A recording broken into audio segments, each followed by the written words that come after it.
संगम नगरी प्रयागराज में और इस समय हम लोग गवर्नमेंट प्रेस ऑफिस में हैं और यहाँ पर अभी परसों वाले दिन जो है हालात इतने खराब हो गए थे कि धरना प्रदर्शन जो वकील लोग कर रहे थे, ऐसे में यहाँ के एक कर्मचारी को पुलिस के लोगों ने जाने दिया।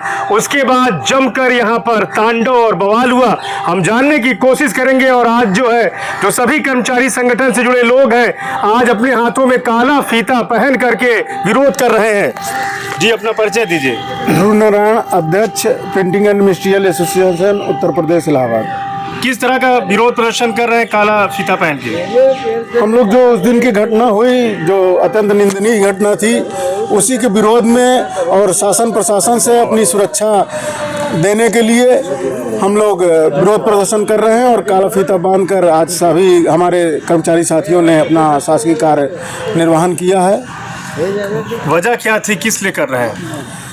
वजह हमारे कई कर्मचारियों को अधिवक्ताओं द्वारा बहुत बुरी तरह पीटा गया और उसकी सारी फुटेज यहाँ मौजूद है। यहाँ तक कि हमको बीच बचाव करने आए जो प्रशासन के एसीपी यहाँ एसीपी सिविल लाइंस थे, विद्युत गोयल जी, नाम हम नहीं जानते हैं, तो उनके साथ भी धक्का मुक्की की गई और उनको धक्का दे दिया गया, जिससे उनके सर में भी चोटें आई। जब 5-6 पुलिसकर्मी उनको उठा के ले गए तब जाके अधिवक्ताओं को ऐसा लगा कि शायद अब स्थिति बिगड़ सकती है, तब वो हमारे कैंपस से बाहर निकले और स्थिति सामान्य हुई। नहीं, ऐसा प्रतीत हो रहा था कि यहाँ एक अखाड़ा बन जाएगा, एक लड़ाई युद्ध का मैदान बन जाएगा, वो स्थिति यहाँ हो गई थी।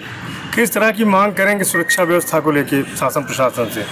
चूँकि हमारा ये ऑफिस हाईकोर्ट के बहुत नज़दीक है और कुछ ऐसे कार्य हमारे यहाँ होते हैं, आए दिन अधिवक्ताओं का आना जाना लगा रहता है। अभी 2-3 महीने पहले भी हमारे निदेशालय के एक अधिकारी के साथ इसी तरह की घटना होते होते बच गई, जिसमें कर्मचारियों ने बीच बचाव करके उनको किसी तरह बचाया। तो ऐसी स्थिति आगे ना हो और इसके लिए हमारे पर्याप्त सुरक्षा व्यवस्था की जाए और वो तभी संभव है जब ऐसे अधिवक्ताओं के खिलाफ, जो उपद्रवी अधिवक्ता हैं, जो केवल अधिवक्ता पैसे के लिए नहीं उपद्रव के लिए काला कोट पहने हुए हैं, ऐसे अधिवक्ताओं के खिलाफ कार्रवाई होगी, तभी हमको लगता है सुरक्षा हमारी सुनिश्चित हो पाएगी। परिचय दीजिए, क्या कहेंगे? अनिल कुमार, महामंत्री printing and stationery ministerial association Prayagraj. किस तरह का यहाँ दबाव भी बनाते हैं और इस तरह का तांडव भी हुआ, जमकर तांडव हुआ, ऑफिस को एकदम तोड़ा गया, गेट को धक्का मार के अंदर घुसे हैं, मारपीट हुई, गाड़ियों को तोड़ा गया। हमारे यहाँ गजट का प्रकाशन होता है, यहाँ अपने क्लाइंट को लेकर के अनियमित गजट कराने का प्रयास करते हैं और उसमें अधिकारियों को भी दबाव डालते हैं, सुरक्षाकर्मी से ज़बरदस्ती गेट बिना पास बने घुसने का प्रयास करते हैं, जबकि ये गवर्नमेंट प्रेस एक सुरक्षित मतलब यहाँ आप अंदर गोपनीय विभाग है जो पूरा प्रदेश सरकार से रिलेटिव है। यहाँ बाहरी कोई प्रपत्र नहीं छपता, केवल ये हाई कोर्ट, बोर्ड ऑफिस और गोपनीय विभाग सब छपता, पुलिस विभाग का छपता है, मुख्यमंत्री का पैड छपता है। ऐसे गोपनीय विभाग है, यहाँ बिना पास के कोई अंदर आ नहीं सकता। तो इस सुरक्षा के दृष्टि से निदेशालय में जो 21 तारीख को घटना हुई, केवल हमारा कर्मचारी चौराहे से केवल कार्यालय में आ रहा था, उसको बस इसलिए कि उन्होंने रोका और प्रशासन ने उसको जाने दिया, इसलिए दौड़ाकर कैंपस के अंदर घुस करके महिलाओं को अभद्र व्यवहार किया गया, गाली गलौज किया गया, कर्मचारियों को मारा, 3-4 कर्मचारियों को मारे, 10 बाइकों को तोड़ा गया, कार का शीशा तोड़ा गया और महिलाओं को अभद्र व्यवहार किया गया। आप एक अधिवक्ता हैं और आप संविधान के रक्षक हैं, आप आम जनमानस के रक्षक, आप न्याय के लिए लड़ते हैं, तो क्या आप एक महिला अधिवक्ता के लिए रोड पे लड़ाई कर रहे हैं, धरना प्रदर्शन कर रहे हैं? जनता आपके साथ थी, पर आपका क्या ये दायित्व है कि आप आम जनमानस को नुकसान करें? सरकारी कार्यालय में घुस करके उपद्रव करना, सरकारी छत पहुंचाना, 200 लाखों का इन्होंने सरकारी छत पहुंचाई है कर्मचारियों को। आम जो कर्मचारी एक छोटे से वेतन भोगी है, उसकी आपको उन्होंने मतलब उनकी गाड़ियों का आप द्वारा तोड़ा गया, ये क्या कहते हैं अभद्र व्यवहार है।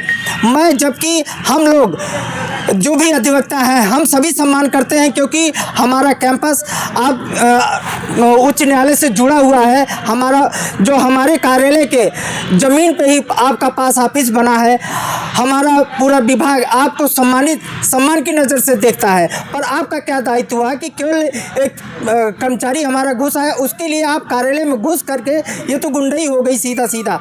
तो मैं इसका चाहता हूं कि बार एसोसिएशन, मुख्य न्यायाधीश इस चीज़ को संज्ञान लें। ये सारी चीज़ें सीसीटीवी में कैद है, विभाग में है, आप अधिकारियों से संपर्क करके उस चीज़ को सीसीटीवी के आप उसको जांच कर सकते हैं। ऐसे अधिवक्ताओं का लाइसेंस रद्द किया जाए और जो हमारे कर्मचारियों का नुकसान है उसकी भरपाई किया जाए। और हम अपने प्रशासन से आज हम लोग काला फीता बांध करके प्रदर्शन कर रहे हैं कि शासकीय कार्य हम अवरोध नहीं किए हैं, हम शासकीय कार्य काला फीता बांध करके कर रहे हैं।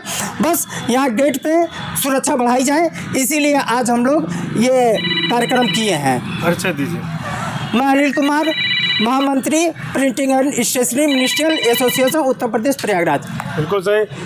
जिस तरह परसों यहाँ पे तांडव हुआ था, खाली कोर्ट में लोग यहाँ पहुँचे, क्या कहेंगे, किस तरह की शासन प्रशासन से मांग? घटना बहुत निंदनीय है। 48 घंटे बीत जाने के बाद भी अभी तक कोई भी ऐसा उचित कदम न तो प्रेस प्रशासन द्वारा उठाया गया, न तो जिला प्रशासन द्वारा उठाया गया, जो कि बहुत निंदनीय है।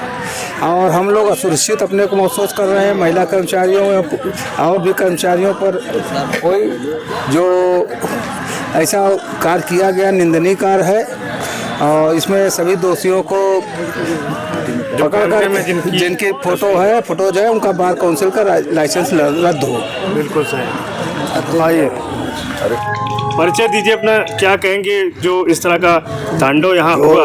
जो ये मेडिकल एसोसिएशन द्वारा और वकीलों द्वारा जो अभद्रता की गई आपस में, और उसको लेके राजकीय मुद्रालय के परिसर के अंदर सरकारी आवास में घुस गए। वकील पढ़े लिखे हैं, इनको समझना चाहिए, भगवान को बुद्धि दिया हुआ है। और पूरे उत्तर प्रदेश का बजट का, हमारे यहाँ पूरा उत्तर प्रदेश का राजकीय मुद्रालय बजट करता है। हम लोग भी अगर अपने पे अड़ जाए कि हम लोग किसी वकील को अंदर नहीं आने देंगे तो क्या होगा?